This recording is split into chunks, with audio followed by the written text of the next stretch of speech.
পেটে ব্যথা হলে গ্যাস, পিঠের নিচের দিকে ব্যথা হলে কিডনির সমস্যা, এমন অনেক কিছুই নিজে নিজে ঠিক করে নিয়ে সংশ্লিষ্ট বিশেষজ্ঞ চিকিৎসকের কাছে যান অনেকেই, কিন্তু আসলে হয়তো ওই ধরনের কোনো সমস্যাই হয়নি। অসুস্থতার কারণটাও ভিন্ন। তাই কোন ডাক্তারের কাছে কখন যাবেন তা নির্ধারণ করা বেশ গুরুত্বপূর্ণ। এ বিষয়ে বিস্তারিত বলেছেন ঢাকা মেডিকেল কলেজ হাসপাতালের মেডিসিন বিশেষজ্ঞ ডাক্তার MS আরেফিন পাটওয়ারি। আমি ডাক্তার MS আরেফিন পাটওয়ারি। আমি consultant department of medicine Dhaka medical college হাসপাতাল। এখানে আমি কনসালটেন্ট হিসাবে কাজ করছি। আমি গুডি লাইফে আছি। আপনাদেরকে গুডি লাইফ থেকে বিভিন্ন সময় বিভিন্ন ধরনের পরামর্শ, যেটা আপনাদের দৈনন্দিন কাজে লাগবে, সেটা দিব।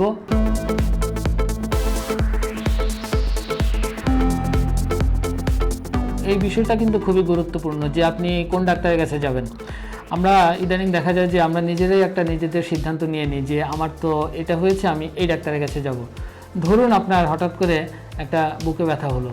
এখন এই বুকে ব্যথা ছোট যদি কারো হয়, মাঝারি বয়সের কারো হয়, বয়স্ক কারো হয়, এক একজনের এক এক রকমের হতে পারে। বুকে ব্যথার কিন্তু আপনি দেখবেন যে শত শত কারণ আছে। তাহলে আপনি যদি স্বাভাবিকভাবে মনে করেন যে আমার তো বুকে ব্যথা, আমার তো বোধহয় হার্টের সমস্যা হয়েছে, আমি একটু হার্টের ডাক্তারের কাছে চলে যাই, এই জায়গাটাতে একটা বড় ভুল হয়ে যায়। যে আপনি যখন হার্টের ডাক্তারের কাছে যাবেন, হার্টের ডাক্তারকে দেখা যায় উনি ওই বিষয়টা নিয়েই সবসময় মগ্ন থাকেন, যে কারণে আপনাকে দেখা গেল যে হার্টের অনেক পরীক্ষা নিরীক্ষা করে একটা সময় দেখা গেল যে আসলে কিছু পাচ্ছে না।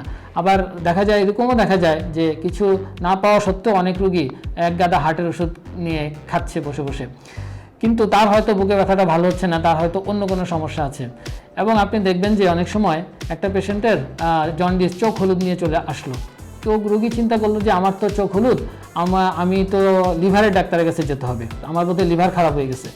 এখন সেই রোগীটা লিভারের ডাক্তারের কাছে গেল, তিনি অনেক কিছু দেখলেন টেকলেন, করলেন। একটা সময় দেখা গেল যে কোনো রোগটা ওইভাবে আসতেছে না এবং ওনার ওষুধটা ধরা পড়তেছে না।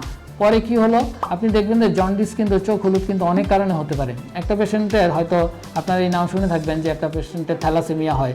থ্যালাসেমিয়া কিন্তু লিভারের কোনো অসুখ না, এটা হচ্ছে একটা রক্তরোগ।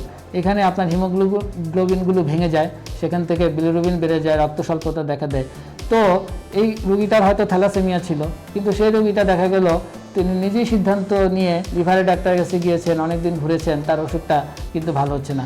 আবার দেখবেন অনেক সময় যে একটা বয়স্ক রোগীদের, বিশেষ করে এদের অনেকগুলো অসুখ থাকে একসাথে, হাইপারটেনশন, ডায়াবেটিস, কিডনি রোগ, সেখান থেকে হার্টের রোগ, সেখান থেকে দেখা যায় যে ওবেসিটি থাকে, শরীরে চর্বির পরিমাণ বেশি থাকে। তাহলে দেখেন অনেকগুলো জিনিস এখানে হয়ে গেল।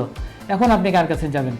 তো এই প্রশ্নগুলো খুব বিরাট প্রশ্ন। আপনি প্রেশারের জন্য কার্ডিওলজিস্টের কাছে যাবেন, আপনি আপনার হার্টের জন্য কার্ডিওলজিস্টের কাছে যাবেন, আপনি কিডনির জন্য নেফ্রোলজিস্টের কাছে যাবেন, আপনার আবার এর মধ্যে ডায়াবেটিস আছে, এটার জন্য আপনি হরমোন রোগ বিশেষজ্ঞের কাছে যাবেন। তাহলে তো আপনাকে দেখা গেল 7-8টা ডাক্তারের কাছে দৌড়াতে হবে সারাদিন, যেটা কিন্তু আসলে সম্ভব না। এবং এই 7-8টা ডাক্তার, প্রতিটা ডাক্তারই যদি 4-5টা করেও কমপক্ষে ওষুধ দেয়, আপনার কিন্তু মোটামুটি গোটা 30 ওষুধ হয়ে যাবে।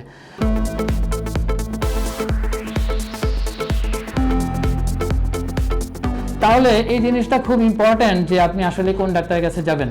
মেডিসিনের ডাক্তার কিন্তু বলতে বোঝায় যে উনি মেডিসিনের সকল বিষয়, যেমন gastroenterology, neurology, hepatology, cardiology, respiratory medicine, psychiatry, সব কিছু কিন্তু মেডিসিনের একটা ইয়ের মধ্যে থাকে, একই ছায়ার তলে। ফলে আপনি যদি মেডিসিনে একজন ডাক্তারের কাছে যান, তাহলে কিন্তু আপনার রোগটা খুব সহজে ধরা পড়বে। এরপরে যদি আপনার কোনো ডায়ালিসিস লাগে, আপনার যদি হার্টে কোনো এনজিওপ্লাস্টি করতে হয়, আপনার যদি এনজিওগ্রাম করতে হয়, সেটা অবশ্যই মেডিসিনের ডাক্তারই আপনাকে ওই স্পেশাল জায়গাগুলোতে পাঠিয়ে দিবে। এতে করে কিন্তু রোগীর ভোগান্তি অনেক কম হবে, রোগীর অনেক অর্থনৈতিক সাশ্রয় হবে এবং রোগটাও খুব সহজে ধরা পড়বে। কিন্তু আমরা অনেক সময় দেখা যায় নিজের ডিসিশনটা নিজেই নিয়ে নিই। অনেক রোগী আমাদের কাছে আসে, বলে যে ডাক্তার সাহেব আমার তো এরকম লো ব্যাক পেইন, তো আমার তো কিডনিতে বোধহয় সমস্যা, আমার কিছু কিডনির পরীক্ষা টরীক্ষা করে দেখেন। তো ডাক্তার সাহেব তাকে দেখে বললো যে তার আসলে অন্য মাস্কুলোস্কেলেটাল পেইন হচ্ছে, এটার সাথে কিডনির কোনো সম্পর্ক নাই। অনেক সময় ডাক্তার সাহেব কিডনির পরীক্ষাও দেন না, তাকে বেডসাইড এক্সামিনেশন করে, তখন রোগী বলে আমাকে তো কিডনির পরীক্ষাই দিলেন না, আমার তো কিডনি খারাপ হয়ে গেছে। তো এই জিনিসগুলো আমাদের যে সাধারণ মানুষের মাঝে যে একটা ভ্রান্ত ধারণা আছে, এই ধারণাটা দূর করা উচিত। অবশ্যই আপনার কোনো সমস্যা হলে শুরুতেই আপনার মেডিসিন একজন ডক্টরের কাছে যাওয়া উচিত। সার্জারির কোনো বিষয় অথবা গাইনির বিষয় ছাড়া তিনি আপনাকে গাইড করবেন যে আপনার আসলে কী করতে হবে না করতে হবে। নিজের অসুখ সম্পর্কে সিদ্ধান্ত নেওয়া ঠিক না, আমার হার্ট খারাপ হয়ে গেছে, আমার কিডনি খারাপ হয়ে গেছে, আমার লিভার খারাপ হয়ে গেছে, এই জিনিসগুলো একদমই উচিত না। আপনাদেরকে বিভিন্ন স্বাস্থ্য বিষয়ক পরামর্শ আমি দিয়েছি এবং ভবিষ্যতে দিব। আপনারা গুডি লাইফকে অনলাইন থেকে যদি সাবস্ক্রাইব করেন, আমি এখানে আছি, আমার সাথে আপনাদের দেখা হবে ইনশাল্লাহ।